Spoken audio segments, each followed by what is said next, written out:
Welcome, everybody, to the Better Care podcast. At EvidenceCare, we wake up every day wanting to empower better care decisions for the clinicians all across the country who are taking care of our family, our loved ones, and patients every day. We're so grateful for them. Today, I've got a special guest, Scott Becker.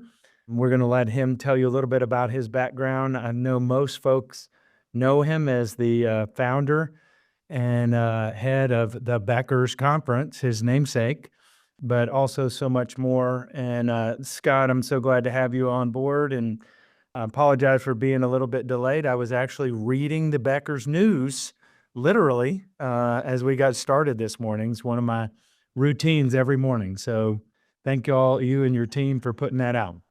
Bo, thank you so much. You are a fantastic professional. We love what you do, and thrilled to get to visit with you today on the Better Care podcast. A real pleasure. Thank you so much for having me. Absolutely. Scott, before we dive into any questions, tell a little bit about your background. I think most folks may not be aware that you're actually an attorney, and I've gotten to know you more and more over the years. I would call you an entrepreneur at heart, and probably the industry knows you as almost like a marketer extraordinaire. So tell us a little bit about your story before we jump into what's happening in healthcare. No, thank you. So I've lived sort of straddled two different career paths, and one ended up being accidental, but ended up being, of course, ultimately the core of my professional life. So yes, I'm a lawyer by background. It's obnoxious to say it, but graduated from Harvard Law School a long time ago, and it's a long time now. Early in my 20s, I started working at a law firm, and I won't tell you how long ago that was, but it's a while ago. Started working at a law firm, and the big message you learned as a young lawyer was you had much more control of your life if you were ultimately an entrepreneur within the law firm. You built your own client base, you built your own practice.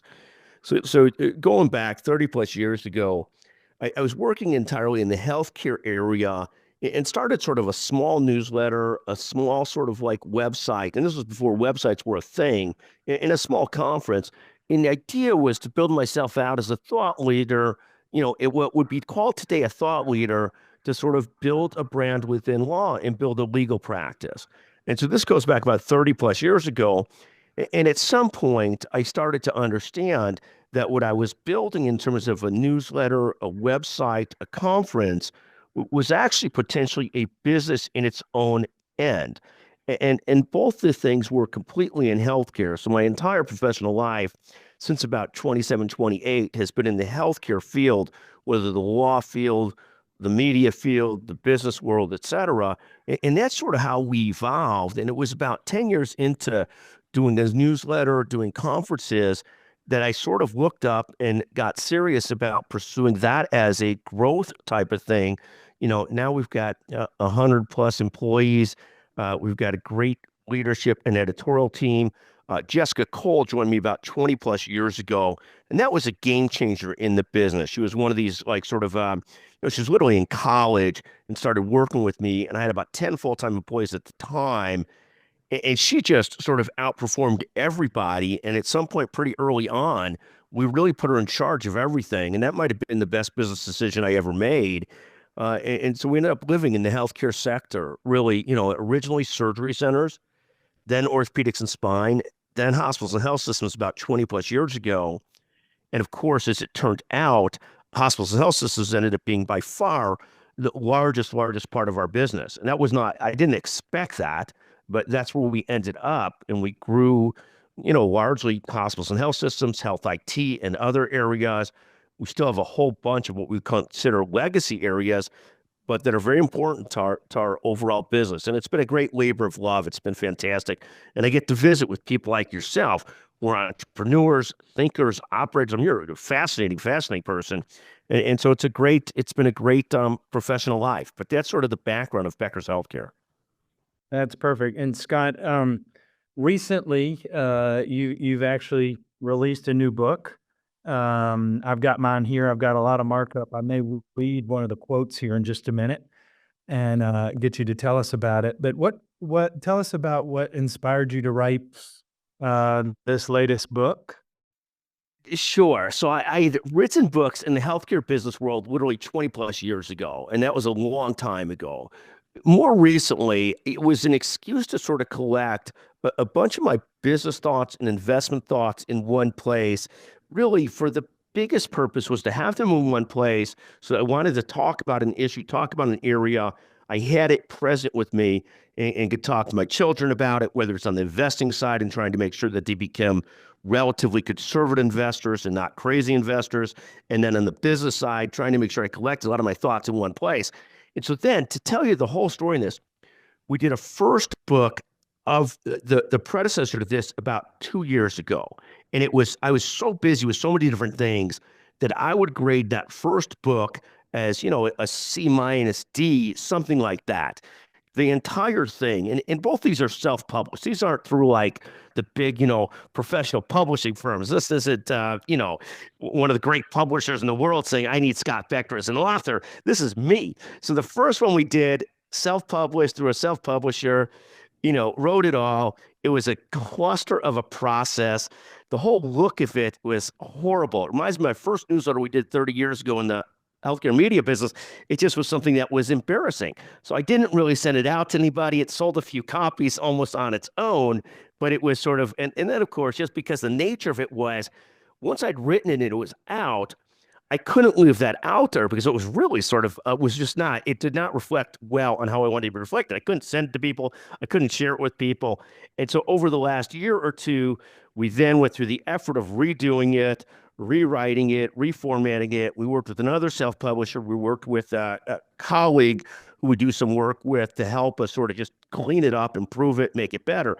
And again, the book now is still an A minus B plus. This is not Shakespeare, and it's not even good to grade at Jim Collins or something like that.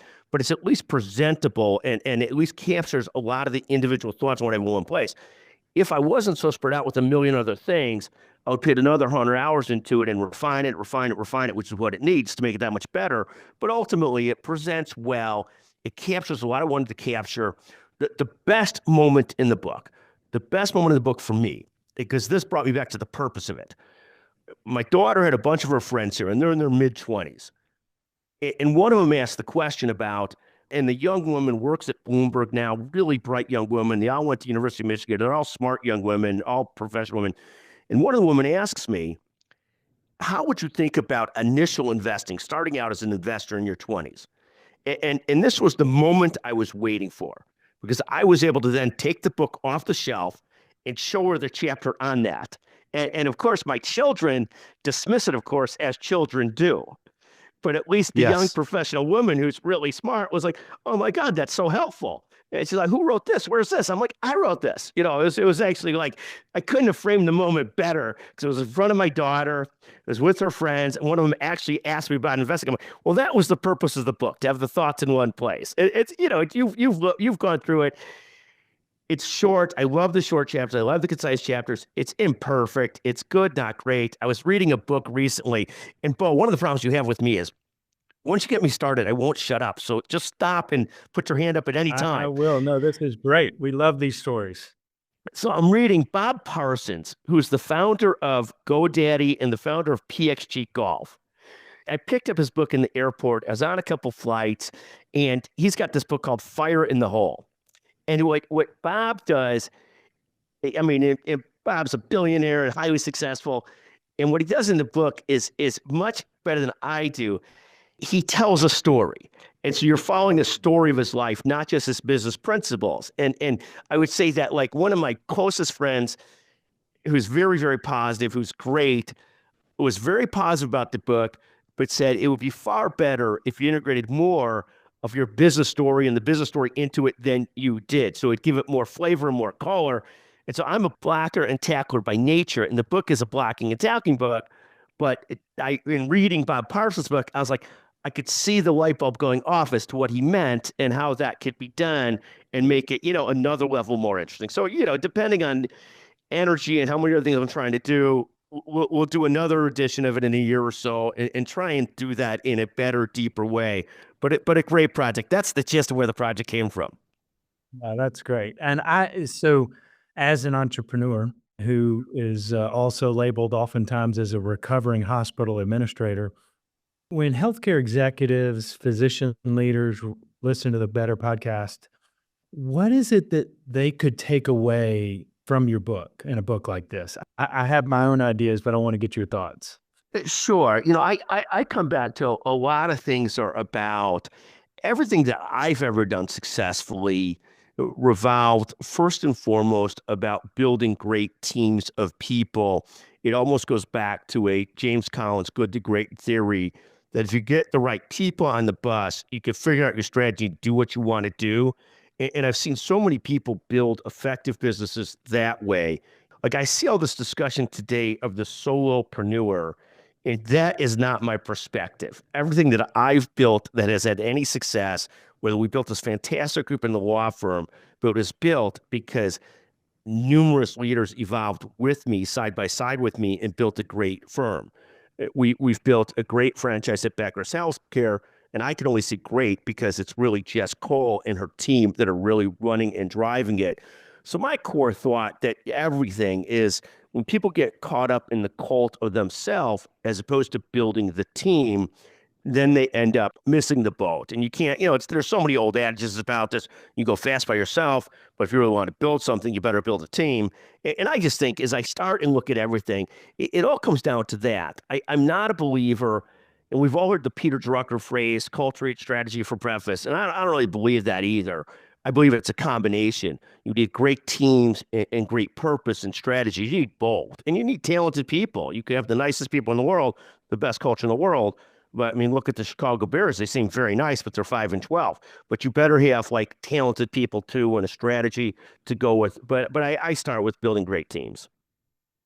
Well, and you've got a chapter here labeled Two Secrets of Business Success. And the number two is people. A business needs a constant focus on developing, hiring, promoting, and working with great people. Over time, your business will not work, improve, or sustain growth unless you hire, retain, and grow great people. So I've got that underlined and starred right here, and it's absolutely true. And I think as we shift a little bit and start thinking about the business of healthcare and the hospitals that we serve, you can get into this. Hospitals are like a world in and of themselves, 24/7, always on. It's like a mini city. You've got finance, clinical, supply chain, pharmacy, outpatient. You've got all these constituents, and you could literally never leave the four walls of your system. And yet, I believe, and I'd love for you to expound on this, Scott, that healthcare in general really needs that entrepreneur spirit. And I'm touching on your second goal of success, which is kind of that vision and goals of what things can be. And so talk to us a little bit about that, and then that'll pivot into kind of how do we begin to equip healthcare executives to really think about innovating in healthcare and bringing the new that's needed. Yeah, no, I think it's a great question. And I sort of divide the role of a hospital leader into sort of two things. And this is where the vision sets them apart. Is the first thing is there are things as a hospital and health system, all things being equal, that you need to do to take care of your community, to take care of the core population, to take care of what needs to be taken care of. I put that in the category of the 24/7 things that need to be done. The second thing that a hospital leader or executive has to do, it's the same in your business, my business, hospital leadership, is they need to figure out where they're going to be absolutely great and how they're going to be absolutely great. And so I look at sort of like Louis Shapiro, who ran for a very long time Hospital for Special Surgery, HSS in New York, now Brian Kelly. But a long time ago, a Hospital for Special Surgery said, they're going to be absolutely the very best when it comes to orthopedic and musculoskeletal care. And then they've been ranked for 15 years in a row as the number one hospital in the world in that area by U.S. News and World Report. So, but the concept being there are things you need to do, take care of the whole patient. And then whatever system you are, you need to have a reason for being. You need to have a reason why people think to come to you for whatever it is. In the Chicago area, the Rush system tries to be a lot of things to all people, but it also knows it needs to be the very best in orthopedic care. It's constantly ranked in the top 10, top 5, 6 in the United States.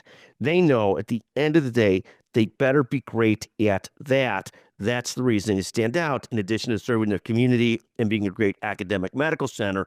And I think that's true, whatever you're doing. It could be as a neighborhood hospital, but if you're a neighborhood hospital, you don't have a true reason for being in somewhere you're going to stack resources to try to do great, you end up being gobbled up by somebody else or extinct. So I think the great leaders sort of they understand there's things we need to do, and then we have to have a reason for being, a real purpose, someplace where we're going to be just absolutely fantastic. And that's my perspective, not everybody's. That's fantastic. And you interact with so many different leadership levels at all types of healthcare entities, especially health systems. Right now, a lot of chief medical officers and clinical leaders are often trying to bridge a gap from their patient care experience, frontline work into kind of a leadership role. Why do you think clinicians are becoming more interested in kind of the business of healthcare? And what advice might you have to those types of folks looking to transition, so to speak, from very, very different roles, but trying to balance the two? Yeah, no, I think it's a great question. I mean, we see tremendous physician leaders, tremendous nurse leaders, and we see them at every level of organizations. I mean, you've got people like nurse leaders like Jenny Spiso, who's the CEO of UCLA Health today. You've got Nancy Agee, for the long term was a nurse and became CEO of Carillion Clinic, and both of them did magnificent leadership jobs. You've also got physicians across the country that are fantastic physician leaders. Howard Chrisman at Northwestern here, Dr. Latif at Rush, and I'll just name a couple of Chicago ones that are close to mind. But the concept is, for so many physicians, I was on the phone yesterday with a physician who actually treated my own knee, so I know him really well. He, at some point, is moving towards a second career. He's already had this great career, been a leader amongst people, a leader amongst physicians, but has always been involved in leadership too, and now is taking on a bigger leadership role.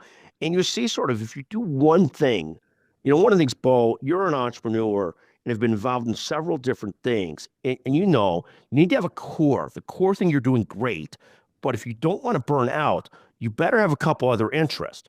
And so for so many physicians that we have worked with who really have grinded for X amount of years as practicing physicians, at some point they start making that transition from being just a physician, quote unquote, to a physician and a leader, to a physician and involved in things.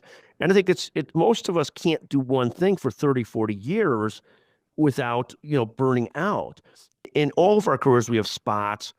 There was a period of time in the law firm where you are working so hard serving clients. And at the time that you're serving clients, at some point you have to make the decision. You also want to develop business and be what's called a rainmaker in a law firm. And so for some period of years, and I think it's very apropos to physician leaders or nurse leaders, you end up with two full-time jobs. You're taking care of clients, and you're also building a legal business, and they're two full-time jobs. They really are. I mean, the amount of effort I made to try and build a client base, grow a client base while practicing law was a war. And then we transitioned more and more into the media business, was sort of my next act. But I think for a physician, it's very similar. There's not that easy transition. For some period of time, you're probably doing some of both, leadership and clinician leadership. And over time, that might change and transform to more and more just being in leadership, which is a great calling too. But I think it's so Yeah. important for people. People want control of their lives. They want to have an impact. At some point, they burn out if they're doing the same thing every day. I mean, we used to say about practicing law, and clients are fantastic, but the practice of law, the joke used to be, and it's same in any field, is just like in your business, my business, God, this would be a lot easier if we didn't have customers, but customers are the reason for being. So you better have customers. But, it's at some point people get burned if they're not doing multiple different things. And I think there was a period of time of extreme stress when you're making those transitions. But I think many people really want to do that. I had an observation a long time ago when I went to business school. We had a handful of physicians in the class, and I noticed that there was a lot of angst and struggle that they were having, and I thought they were the smartest people. I think they were the smartest people in the room. And my observation was this, and I'm overgeneralizing, so I apologize and give a disclaimer way ahead of time. But med school and the scientific method is typically following kind of a single train of thought and a formula down to its end. And optically, just kind of thinking about it, I feel like oftentimes business school and business in general is a little bit more like being a juggler where nothing kind of fits linearly and you kind of bounce everything around until the right kind of things fit about 80%, never 100%, just so you can kind of get momentum. So I'm curious, Scott, if you've got kind of a similar observation and want to comment on any of that. Yeah, no, bro, I think that's brilliant. I think that's really right on. I think what happens is you see this, the difference in so many successful entrepreneurs is the ability to connect the dots, see the intersection.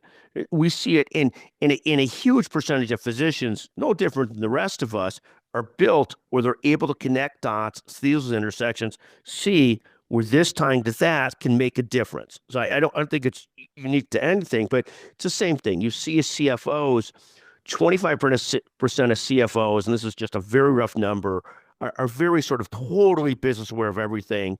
It could be CEOs. 25% of physicians are totally business aware of everything and could be leaders. 25% of lawyers, the same thing. And those are very, very rough, but they sort of naturally see those connections and dots. Others can be trained to do so, can teach themselves to do so, and choose to learn to do so. But to a certain percentage of people, it tends to come naturally. And I don't think it's different for a ton of physicians have been great business leaders, a ton of lawyers have been great business leaders, a ton of CPAs, accountants have been great business leaders, but there's a percentage that it's natural to, and others that really probably have to work at it. But all of us need to work at it. But I do think there's that linear education, absolutely true, but there's always been a percentage that see it in a different way, that connect those dots, see those intersections. Yeah. Shifting gears a little bit, like I said, I kind of start my mornings off with the Becker news, and I try to keep a pulse on what's happening. But there's a lot of macro trends kind of hitting all of us right now. Workforce shortages, cost pressures, this new thing called AI that seems to be shaping or might shape or could shape healthcare today for kind of clinical leaders and thought leaders in health systems. What trends do you believe we need to really kind of keep a pulse on?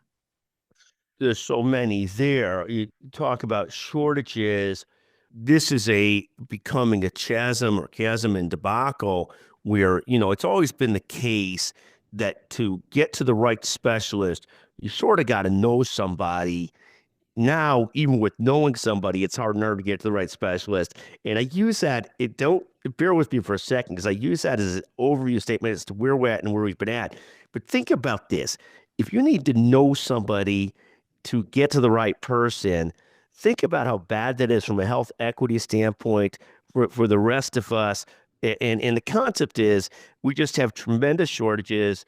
Those shortages are worse out of the top 10, 15 metro areas because every physician and their spouse wants to go to the top 15 metro areas. I don't blame them, not at all. But you've got these tremendous shortages that are leading to hard to find the right physician, incredibly difficult to find a primary care physician. Many places in the country, you've got to get concierge help. If you want to have a physician, you just can't even get a primary care physician without paying somebody as a concierge. So that's sort of one. Two, the cost pressures are again going through the roof. Anybody who's renewed insurance this year you had an aha moment. I mean, in terms of the deductibles and the cost, it used to be $18,000 a year was a really rich plan through a group plan. Now those numbers have gone through the roof. And 18,000 was a 12,000 insurance, 6,000 deductibles. I went to pay for a medicine yesterday for one of the kids, and I was blown away. They're like, "Oh, you're pre-deductible." I was like, "Oh, got it." But it's like the insurance costs, the costs are just going through the roof. Third, the insurance industry has been layered on top of everything. It's, medical care ratios are still about 85% or so. And that means 15% of everything's going to administrative cost. Medicare has become more than half Medicare Advantage. Providers are aghast at it. The rates for Medicare Advantage are going up per CMS. The rates for physicians are not. It's the thing is sort of what we've got a shortage of is physicians and providers and so forth. We don't have a shortage of insurance companies. I don't want to bash the insurance companies. There's a lot of that going on, but in some ways they're just an added tax to everything. And it's, the political hierarchy has bought into the big insurance companies, or the insurance companies have bought into the big political hierarchy. But either way, it's a bit of a debacle in terms of where we're at. And we're more than 50% of healthcare is now governmental. Things that Republicans would have never said a generation ago is we might end up moving towards a single payer system, and it might be okay. It's because it just seems like the insurance companies have ended up being just a tax on everything. I know it's an unpopular thought. It's not, it's just a real thought. It's an added tax to everything. And so harder to see the value that we're getting through the middle person there. I'm learning stuff. I've been taking notes. You're amazing, Scott. This is a lot of fun. Well, it's fun for me both. Thank you. You spent years speaking to kind of the top healthcare leaders and bringing politicians, thought leaders of all shapes and sizes together. What traits or habits do you see consistently in successful leaders? I'll go through two different things. I talked yesterday to a CEO of one of the great oncology systems in the country, and he's been at the same place for 30 years. And I always say about people that have been at the same place for 30 years, they better be likable and they better be competent. Those two things. Because if you're not competent, sooner or later people find out, sooner or later people get rid of you. But you also better be likable, because if you're someplace for 30 years and you piss too many people off, sooner or later somebody gets your scalp. And so you better be competent and likable. With the politicians, the leaders, and so forth, one of the things I'm most struck by is the caricature in the media versus the real person. I'm going to say something and hopefully not offend half the audience here, but I would tend to have been over the years more of a Fox News watcher than an MSNBC watcher. And I don't mean to offend anybody, just where my perspective is on a lot of issues, not socially, but financially. And I don't think either party's hitting us right down the middle right now. But the point being, if you watched Fox News for years, you would have thought Hillary Clinton was the worst person in the world. You just like that was the perspective you heard on Fox News. So then, of course, I get the chance over the years to interview Hillary several times. And what happens, the character versus the person, Hillary could not be a more pleasant person to be around, could not be a nicer person, a warmer person, a more caring person, and similarly with, if I look at George Bush was pilloried by the media for a very long time. What you find if you actually visit with George Bush, very normal, very smart, very common sense, and just an absolute pleasure to be with. So one of the things is most of these people that have gone that far are likable. They're actually really nice people. They might end up going into political wins of the parties at times, and it's very annoying, but on either side, where they go too far one way or the other. But it is fascinating to me how likable they are, how smart they are, how largely they're good people. Some of them, of course, I've ended up liking more than others. I've had some of them when they feel like they're to be totally on message, and you just feel it's the most annoying thing ever. Other times you're talking to a person. We've had Nikki Haley several times, and I love Nikki Haley, but we had a couple times where she felt like she had to be so on message, it was like talking to a robot. But when they're themselves and they're authentic selves, Hillary's the nicest person in the world. George Bush, one of my favorite people in the world. Just really, really nice people, really smart. And the character on the media is so different than what you see in person over time. And so I find that to be fascinating. I think it's probably the same with health system leaders. Most health system leaders, if they've survived running $30 billion systems, $2 billion systems, $500,000 systems, if they've done it for a long time, it's hard just to be a Machiavellian person. You better ultimately be a good leader, because you can't recruit people and keep people. One more thing, Bo, we used to say, is it better to be liked or respected? And if I went back 25 years ago, almost all of us in corporate America would have answered the question, far more important to be respected than liked. And what's happened over the last 25 years, now you have to be both. You got to be liked and respected because you can't keep and build teams unless people actually like. You don't have to be going to the keg party with them, but you have to be a likable person. You have to be a decent person to go with being a competent person. You don't have to socialize with people outside the office. You don't have to do any of that stuff. But you better be likable and competent. And I think it's true of most of the leaders that we get to visit with, and almost all of them understand. If you're in a $30 billion system, it's not you. I mean, you've done an unbelievable job moderating. We teach to our moderators, the goal is in moderating, it's 10% the moderator, 90% the guest. And you've honored what we view as the core rule of moderating today, and I appreciate it greatly. And I've probably talked way too much, but it's similar with our leaders. They understand it's them plus their teams. It's them plus their teams and strategy. I mean, so anyways, that's all I got for you right now. I probably have said too much and talked too much, but that's my sense, Boat. Well, Scott, next time I'm back in Chicago, dinner, drinks on me. I want to thank you so much. I've got 100 more questions just personally that I want to pick your brain on and continue to work with. I've started buying more and more copies of your book for different folks to give to them. And we can't thank you enough for being a guest on the Better Care podcast. We hope all of our listeners will take something away. All of us need to continue to grow. I'm a firm believer. The greatest challenge our country faces is not the political division, not COVID, and not even these wars. It's the lack of real leadership showing up every day in organizations around this country. I think a lot of people have kind of hung the hat up. They're burnout, and we need leaders more now than ever. And thank you for your contribution and raising up that next generation of leaders. Bo, what a tremendous pleasure to be with you. Thank you and your team so much. Thank you.